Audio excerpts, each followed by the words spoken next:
Dr. Chen slides the clinical report across her desk. 0 genetic markers shared between Gary Whitlock and Bryce Whitlock. Biological father-son relationship excluded with greater than 99.99% certainty. Did you know about the adoption? She asks. I stare at the numbers. 3 floors up. Bryce waits in pre-op. My son. Except he isn't. 32 years of my life just became a lie. One click on subscribe keeps these stories coming for you. I joined the Army at 18, electrical specialist. Learned to wire buildings, troubleshoot power systems, document everything in triplicate. 6 years of service, honorable discharge at 24. Used the discipline and skills to start Whitlock Electrical Contracting at 26 with an $8,000 loan and a single truck. Married Denise at 30 when the business had stabilized. She worked at a pharmaceutical distribution company, answered phones, managed inventory. We bought a small house in a decent neighborhood. I worked 70-hour weeks building the company while she stayed home after Bryce arrived in 1992. The business grew. Honest work, fair pricing, meticulous documentation of every job.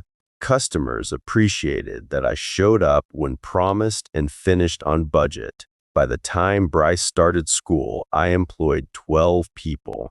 By his high school graduation, 47. Private schools cost $247,000 because Denise insisted public education wasn't good enough. Georgetown undergraduate, $186,000. Wharton MBA, $203,000. I paid every invoice. Blake Norman Vacation House for $380,000 as a graduation gift because he mentioned everyone in his social circle had family properties. Over $1.2 million in documented expenses, every receipt preserved. I bought him a tool set for his 16th birthday. Still in the box when he left for Georgetown. I suggested he join me on job sites during summer breaks. He had networking opportunities instead. Divorced Denise at 41. Her spending had become unbearable. Whatever warmth we'd had froze years before. Paid $4,800 monthly settlement payments until Bryce turned 25. Per our agreement, she remarried within 18 months. Met Sarah at 51. She's a nurse, practical and kind. We married after a year of dating. Her daughter, Amy, was 24. A daughter who wanted to spend time with me. The storage unit 10 minutes away holds 32 years of documentation. Every receipt, every invoice, every bank statement in climate-controlled bankers' boxes. My Army training made me keep records of everything. Seemed excessive to Sarah, who teased me about my paper trail obsession. I sit in my workshop now, 1 week after Dr. Chen's office, cleaning a cobalt blue Hemingway 42 insulator from 1922. The repetitive motion helps me process what I've learned. Those bankers' boxes wait for Rebecca Stern to review them. Every sacrifice I made, documented in my precise handwriting. Every dollar I spent on a son who isn't mine. The digital banking records tell a story I didn't want to see while living it. Bryce's calls came in patterns. 4 to 6 months of silence, then contact within 48 hours of requesting money. The correlation was mathematical. Early years showed promise. I volunteered for his soccer team when he was 7, attended every school event, even when job sites ran late. But Denise corrected my grammar in front of his friends, explained that Daddy worked with his hands because he didn't go to a real college. When Bryce asked about my Army service, she said, "Not everyone is college material, honey. requested increasingly expensive private school tuition while teaching Bryce that blue-collar work was something to escape. Georgetown brought open contempt. He refused to explain what I did for a living when his roommates asked, called Whitlock Electrical my family's company, as if he had any role in building it. The Lake Norman house became family property in his social media posts, entertaining clients there without ever inviting me. I gave him a Rolex Submariner for his Georgetown graduation, $12,000. Yeah, found out 2 years later he'd sold it for $8,400 to cover credit card debt. Never mentioned it. Last Christmas, he called. I need $20,000. Investment opportunity. Can't miss it. What kind of investment? Tech startup. Friend from Wharton's running it. Ground floor opportunity. Send me the prospectus. It's time sensitive. I need to move today. I wired the money. Never heard about the startup again. His investment banking salary is $340,000. Should be comfortable, but he spends $480,000 annually maintaining the image his Wharton classmates expect. Designer suits, luxury apartment, expensive restaurants where being seen matters more than the food. The gap gets covered through emergency loans from me that are never repaid. Column A, date of call. Column B, amount requested. Column C, stated reason. Column D, actual use. The correlation is perfect. Every call, a need. Every need, my money. Car repairs that cost exactly what his credit card minimum payment would be. Medical expenses that match his apartment's security deposit. Investment opportunities that vanish without explanation. The kidney disease diagnosis came 6 months ago. He exhausted other donor options first. His mother wasn't compatible. Friends from Wharton all had convenient excuses. So he called me, not Dad, I need your help. Just the transplant coordinator needs you to come in for compatibility testing. I said yes immediately. I was still his father. Still the man who'd fix everything. He was already rescheduling client meetings around the surgery date when I arrived at Dr. Chen's office. I find Denise in the hospital family waiting room, holding court with 3 other families. Designer athleisure, perfect hair, practice concern. She's performing worried mother for an audience. We need to talk, I say, privately. She waves me off without looking up. Whatever it is, can wait until after Bryce's workup. He needs our support right now. The patronizing shoulder pat she gives me makes something crack inside. The test came back with 0 genetic markers. My voice is quiet, but it cuts through the room's ambient noise. It's 0. That's not probably or maybe. That's a mathematical impossibility for a biological father and son. I need the truth, Denise, right now. The color drains from her face. Other families suddenly find their magazines fascinating. She stands, tries to guide me toward the hallway, but I don't move. Gary, labs make mistakes all the time. Samples get mixed up. We can request a retest. I pull the clinical report from my jacket. University Medical Center doesn't make mistakes like this. The report excludes biological paternity with greater than 99.99% certainty. So I'll ask again, what happened in 1991? Her mouth opens, closes. She glances at the other families, calculating. Does it matter now? She finally says, you've been his father for 32 years. Tests make mistakes, Gary, but you raised him. Doesn't that matter more than some computer printout? The therapy speak. the repositioning of my devastation as unreasonable. 3 decades of manipulation crystallized in one question. Behind me, someone whispers, "Did he just say 0 genetic markers?" Another voice, "Oh my God." I walk away without responding. In the parking lot, I pull out my phone and call Rebecca Stern. She's handled my estate planning for 15 years, knows every detail of the trust I set up for Bryce. "Rebecca, it's Gary Whitlock," I say when she answers. "We need to talk immediately." "What's happened?" "Everything." Rebecca arrives 90 minutes later. I'm in the workshop, cleaning the Hemingway 42, when her car pulls into the driveway. "Show me everything," she says. The storage unit is 10 minutes away. I unlock it and step back, letting her see 32 years of documentation organized in banker's boxes. Each box labeled by year, contents indexed on the lid.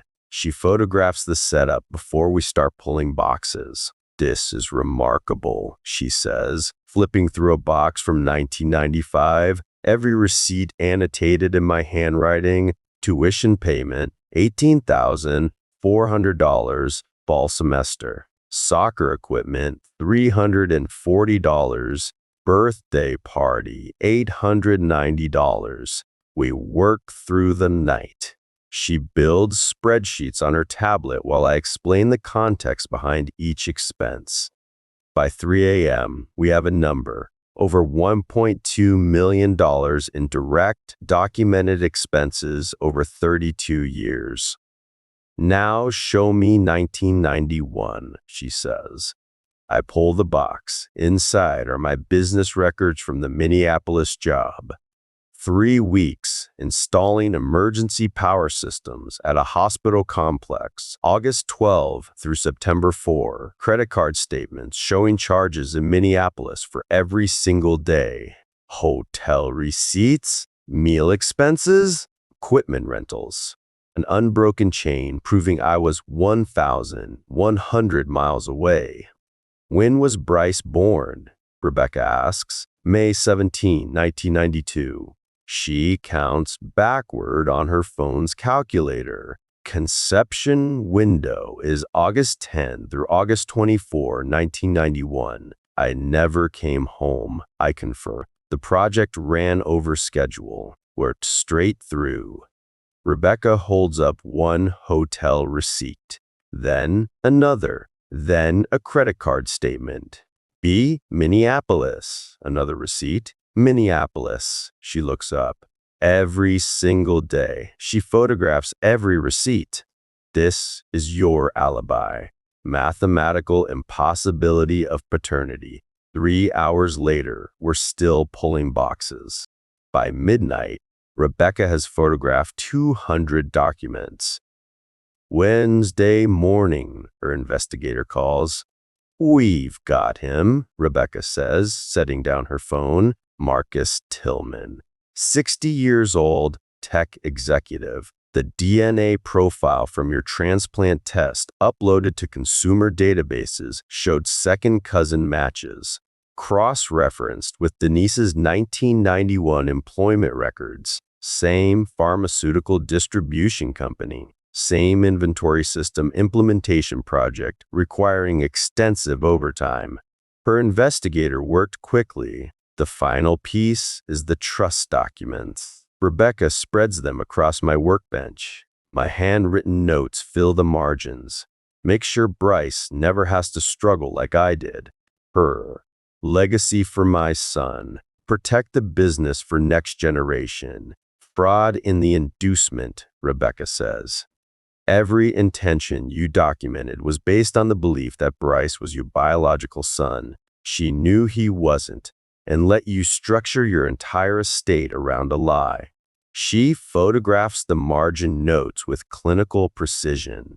"We file for emergency injunction tomorrow," she says. "Freeze everything until we can unwind this fraud." The hearing happens Friday morning while Bryce undergoes his transplant workup. Judge Morrison reviews Rebecca's filing for 40 minutes. DNA evidence. Minneapolis timeline proving I was 1,100 miles away during the entire conception window. Trust documents with my margin notes. The mathematical impossibility laid out in clinical detail. She signs the injunction at 11:30 a.m. Bryce's $2.3 million trust suspended. Lake Norman property access terminated. Life insurance beneficiary designations totaling $400,000 revoked pending fraud investigation. Ongoing support payments halted. 32 years of my work stops flowing to them in a single signature. I drive to the hospital. Bryce's room is on the 6th floor, private suite with a view of the parking lot. He's sitting up in bed, complaining to a nurse about the hospital food quality. "Dad," he says when I enter, "finally, I need you to wire $50,000 for the medical gap insurance before surgery next week. The coordinator said it has to clear by Monday." I close the door. "There won't be a surgery, Bryce." "Not with my kidney." His practiced smile falters. "What do you mean?" Dr. Chen said the workup went fine. The workup was fine. The compatibility test wasn't. I don't understand. I pull the clinical report from my jacket, set it on his bed table. 0 genetic markers. You're not my biological son. The Tom Ford suit hanging in his closet suddenly looks wrong. His face goes rigid. No, labs make mistakes. Mom said you were freaking out about nothing." I pull the injunction paperwork from my jacket and set it on his bed table. "Every asset freezes today," I say. "The trust, the lake house, the life insurance, all of it." Judge Morrison signed the order 3 hours ago based on fraud in the inducement. You can read the details yourself. He picks up the papers with shaking hands. His designer watch slides on his wrist as his hands go slack. "You can't do this," he says. "I'm having surgery. I need that money. I need. You'll find another donor through the chain," I interrupt. "But you won't find another atom. We're done, Bryce." The injunction paperwork shakes as he reads. I walk out while he's still processing that his world just ended. 3 weeks after the injunction, Bryce's transplant proceeds through a donor chain. Some stranger in Phoenix I never meet provides the kidney that saves his life. The surgery is successful. His medical crisis resolves. His financial crisis explodes. The Lake Norman house reverts to my control within 2 weeks. Rebecca files the deed correction on a Tuesday. By Friday, Bryce's investment banking colleagues are asking questions. The social media posts showing family property don't match public records anymore. His Wharton classmates who believed his wealth performance start questioning everything. Credit card companies reduce his limits when asset verification fails. The $47,000 fountain pen collection he never used gets liquidated at auction for $31,000. Pens he'd researched obsessively, provenance documented meticulously, but never once used for writing. Objects valued only for liquidation potential, like his relationship with me. His BMW M5 lease terminates when he can't make the payment. Each visible marker of success strips away. Marcus Tillman reached out 3 weeks after the DNA results went public. Email subject line, "I think I'm your father." They met for coffee, then lunch. By the 3rd meeting, Bryce had pivoted. "I'm in a tough spot financially. The trust fund situation." "You understand." Marcus understood. He'd read Rebecca's court filings, seen the pattern of exploitation. The fourth meeting never happened. Marcus's attorney contacted Rebecca to confirm there was no legal obligation for retroactive support. Bryce lost both fathers in the same month, the biological one and the fraudulent one. Denise's damage control backfires. The country club learns about the affair when Bradley Morrison withdraws as her attorney. Legal ethics require public filing. The Charlotte Observer picks up the story. Local woman's 32-year paternity fraud exposed in trust dispute. Her tennis partners stop returning calls. Her second husband, Richard, starts questioning what else she's concealed during their marriage. The photo albums she maintained obsessively for 32 years become evidence of systematic deception rather than cherished memories. Every carefully curated image, every removed unflattering shot, every arranged chronology supporting her preferred narrative, all of it recontextualized as fraud documentation. Rebecca's forensic accountants quantify the exploitation at $1,247,000 over 32 years. Full recovery is unlikely given the voluntary nature of most payments, but the public record destroys any remaining credibility Denise had. Bryce sends occasional emails requesting reconciliation. I delete them unread. His financial house of cards collapses completely without the inheritance safety net. The $480,000 annual spending becomes unsustainable on his $340,000 salary. He moves to a smaller apartment, sells the remaining designer items, learns what budget constraints feel like. I feel nothing watching it happen. No satisfaction, no regret. Just relief that the faulty circuit finally got traced and the power cut to the damaged line. Enjoying this? A like and comment would mean the world to me.